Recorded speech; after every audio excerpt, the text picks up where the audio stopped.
Bueno, estamos de regreso y ahora vamos a analizar las elecciones presidenciales que se llevaron a cabo el pasado domingo en Colombia. Estamos hablando de la primera vuelta. Gustavo Petro, candidato de Colombia Humana, y su historia al convertirse en el primer político de izquierda de ese país en pasar a la segunda vuelta electoral por la presidencia. Es economista y fue guerrillero del M-19, acusado por sus adversarios políticos de un extremista y de castrochavista. Logró algo que parecía imposible, vencer a las maquinarias políticas de los partidos tradicionales y ubicarse como una opción real de poder en ese país. Petro, como le dicen, es tachado de populista, autoritario, antisistema y poco dispuesto a escuchar y debatir ideas diferentes a las suyas.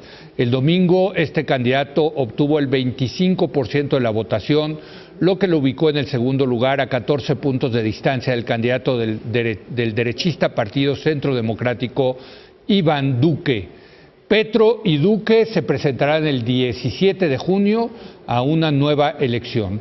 Y para abundar en este tema se encuentra con nosotros Adalberto Santana. Él es internacionalista del Centro de Investigaciones de América Latina y el Caribe de la UNAM.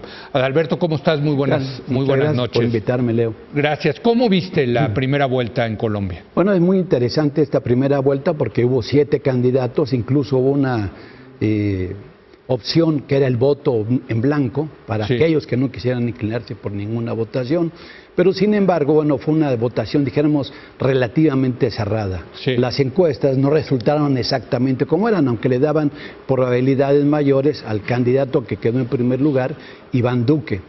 Pero sí pronosticaron que ellos dos iban a pasar a la segunda vuelta, ¿no? Bueno, era muy cerrado el segundo lugar, exactamente, entre el que quedó en segundo, que es Petro, y Fajardo, que era la tercera opción. Esa fue muy cerrada, esa votación. Uno de ellos tuvo 25, el que pasó, Petro, y el otro era 23%, o sea, muy cerrada esa votación. Pues entonces, si las encuestas sí, digamos, pronosticaban ese... No daban ese porcentaje exactamente, pero sí las posiciones. Exacto. Ahora, 7 candidatos, ¿no? Más o menos sí eran 7 candidatos de los que participaron, pero había 3 opciones fundamentales las que ahí se presentaban, ¿no? El que ganó en primer lugar para pasar a la primera vuelta, que es Iván Duque, en segundo Petro, y en tercero quedó Fajardo. Sí. Ahora, ¿se polarizó la elección en Colombia entre la derecha y la izquierda? Dijéramos que sí se polarizó, en cierto sentido. Y en cierto sentido es parecida a la mexicana, que había 3 candidatos principalmente. Iván Duque, que es el candidato, digamos, a diferencia de México, más pegado hacia la ultraderecha. Muy proclive y discípulo del expresidente Álvaro Uribe Vélez. Los otros 2 candidatos, en el caso de Petro, que también fue alcalde de Bogotá en un cierto momento, muy semejante a lo que fue López Obrador en México y que representa esa situación, pero también el otro, Sergio Fajardo, que también representaba a otro sector de izquierda, digamos algo así como Morena y el PRD, diferenciados en dos partidos. Sin embargo, el candidato Duque no representa ni a lo que aquí sería el PRI o que sería el PAN, sino una posición más radical dentro de la derecha. Lo que me hace falta ahí es Santos, el presidente Santos y su opción. ¿Qué pasó con el presidente Santos? Bueno, él tenía 2 candidatos básicamente ligados a su entidad política y a su gobierno. Por un lado, Vargas Lleras, que fue vicepresidente, pero optó por otro partido distinto, obtuvo la 4ª posición en las elecciones con el 7%, y el señor de la Calle, que era su representante en las negociaciones de La Habana que se realizaron entre su gobierno del presidente Santos y las Fuerzas Armadas Revolucionarias de Colombia, que era el otro candidato, que quedó en 5ª posición con apenas el 2%. Es decir, Santos no quedó representado en este abanico. Ahora, déjame preguntarte, porque el gobierno de Santos, digamos, el principal punto de la agenda de la presidencia de Santos fue la paz con las FARC. ¿Jugaron un papel importante en estas elecciones ese proceso de paz? Sí, jugó un papel muy importante. Por cierto, gran logro, ¿no? Haber logrado un acuerdo, digamos. Una pacificación en un país que lleva todavía hasta nuestros días más de 50 años de guerra. Exacto. La guerra más larga en América Latina había sido la guerra de castas en el siglo XIX, en el caso de la península de Yucatán. Pues la guerra en Colombia se había prolongado y ha sido la más larga porque todavía existe una guerrilla que sigue funcionando, que es el Ejército de Liberación Nacional, y que están en negociaciones con ellos el gobierno del presidente Santos, aunque la tensión militar se ha ido reduciendo muy drásticamente comparado con otro periodo. Entonces, el presidente Santos era una figura importante, destacada, pero sí tenía un enfrentamiento con los candidatos que había enfrentado el presidente Álvaro Uribe Vélez. Y por otro lado, los sectores dijéramos, del centro o de la centroizquierda, pues se sentían representados en los acuerdos de paz. El presidente Santos, después de la elección, reconoció que hay un electorado que no votó por la paz, que es el 40%, que se ubica en las filas de Duque y de Álvaro Uribe, y hay otro 60% que dice que sí se sintió representada por la paz, y es lo que divide a ese país políticamente en torno al conflicto de la guerra. Pero me queda la impresión de que le costó políticamente al presidente Santos el acuerdo con las FARC. Tan es así que sus dos candidatos que lo representaban, pues les fue como en feria. Es decir, hubo quizá un desgaste de la figura de Santos, de sus candidatos, y por otro lado hubo una radicalización de dos posiciones. La centroizquierda con Petro por un lado y la derecha radical con Duque por el otro lado. Pero es muy semejante a lo que ocurre en América Latina y seguramente lo que vamos a ver en México y lo que se va a ver en Brasil en octubre. Ahora, en México, a diferencia de Colombia, no tenemos segunda vuelta. A mí me encanta la segunda vuelta porque creo que ayuda en mucho, tiene muchas más virtudes que defectos. ¿Qué viene en ese sentido en la segunda vuelta, Dardo? En la segunda vuelta vendrá un ajuste precisamente de los partidos políticos, de sus campañas, pero sobre todo de sus alianzas. Y en este momento, quien quedó en el tercer lugar, que obtuvo el 23%, muy cercano al segundo lugar, que obtuvo el 25%, va a definir seguramente el proceso electoral. Es decir, Fajardo podrá inclinarse hacia Duque, que ganó, digamos, el 39%, o hacia Petro, que obtuvo el 25%. Si se suma, dijéramos, aritméticamente eso, pues estarían rondando, según cada uno, la posición de quien fuera mayoritario en esa segunda vuelta. Parecería, hasta donde hay declaraciones, esto se va a resolver seguramente el día jueves, el próximo jueves, se va a resolver estas posibles alianzas. Pero parecería en este momento, según las declaraciones, por ejemplo, de los que participan en el bloque de Fajardo, que es la coalición por Colombia, pues que podrían inclinarse por la centroizquierda. O sea, por Petro, lo cual implicaría que si así fuera el caso, las elecciones serían muy cerradas. Sí, en la segunda vuelta. En la segunda vuelta. Ahora, ellos pueden llegar a un acuerdo, pero no controlan al electorado. Pueden recomendar, oiga, pues yo ya no voy a estar en la boleta, recomiendo votar por Petro. Pero queda a discreción del elector votar por quien se le pegue la gana, ¿no? Ahora, los candidatos, dijéramos, de Santos, quizás se podrían orientar más Vargas Llera o de la Calle por el candidato de la derecha, que es Iván Duque. Lo cual, bueno, mostraría una elección muy cerrada. Por el contrario, si Fajardo y la coalición de Colombia, que es el tercer lugar, se pronunciara por Duque, evidentemente arrollaría en la segunda vuelta frente al caso de Petro. Ahora, déjame preguntarte en ese sentido, pues ya hay dos posibles candidatos, los únicos que tienen posibilidad de ganar, Petro y Duque. Así es. ¿Cómo visualizas ahí? Si gana Duque, ¿qué pasaría en Colombia? ¿Echaría para atrás el acuerdo con las FARC? En fin, ¿qué tipo de país? Porque yo sé que Uribe ha sido tremendamente, Uribe, que es el que está detrás de Duque, ha sido tremendamente crítico de los acuerdos de paz de Santos. Sí, seguramente habría un mayor conflicto interno y externo incluso. El interno, pues sería buscarle un ajuste al pacto, al acuerdo de paz y por lo tanto buscar la encarcelación de los dirigentes de la FARC y de cualquier otro grupo opositor como los de Ejército de Liberación Nacional que no fueran reconocidos políticamente y sí como delincuentes, es decir, que purgaran sus penas. En la visión de Duque, lo que él ha manifestado, hacerle un ajuste a ese acuerdo de paz.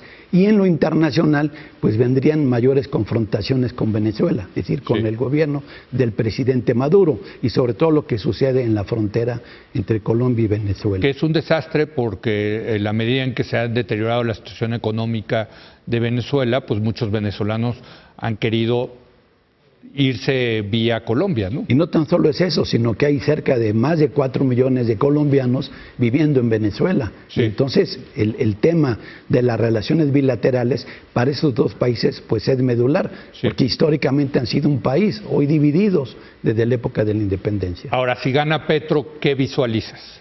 Si gana Petro, seguramente se reducirán las tensiones. Por un lado, ¿no? Porque habrá una derecha muy radical, grupos paramilitares que buscarán la desestabilización. También se acusa a Petro de seguir el modelo de Venezuela. Él dijo que no va a seguir ese modelo, ha marcado su distanciamiento con Maduro y ha dicho que en su proyecto económico pues realizaría un capitalismo mucho más democrático. O sea, no un capitalismo salvaje.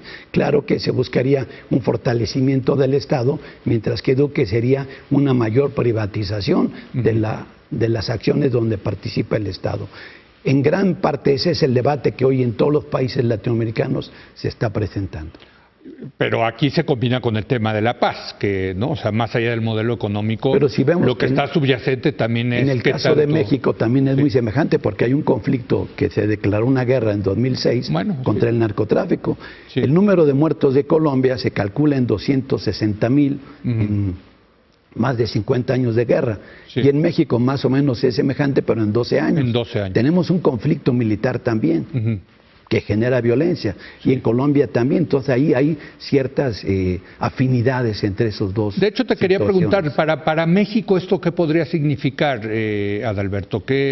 Digo, porque Colombia ha sido un aliado muy importante de México digamos, en estas dos visiones que ha habido en América Latina de gobiernos de izquierda, el ALBA, Lula, los Kirchner, Evo Morales, Correa en Ecuador, el propio Chávez y Maduro en Venezuela, versus los otros gobiernos, el de México, el de Perú, el de Colombia, el de Chile.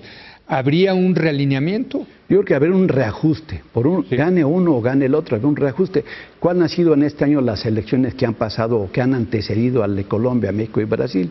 Pues son las de Paraguay y las de Chile, donde dijéramos los sectores de la centro derecha ganaron. Correcto. Pues ha habido un ajuste ahí. En Chile perdió la centro izquierda, dijéramos, ¿no? Entonces, la tendencia de Colombia, ¿cuál sería? Pues esto lo vamos a saber directamente el 17 de junio. Claro, a lo mejor antes las alianzas van a permitir visualizar hacia dónde se va, hacia la derecha o hacia la centro izquierda.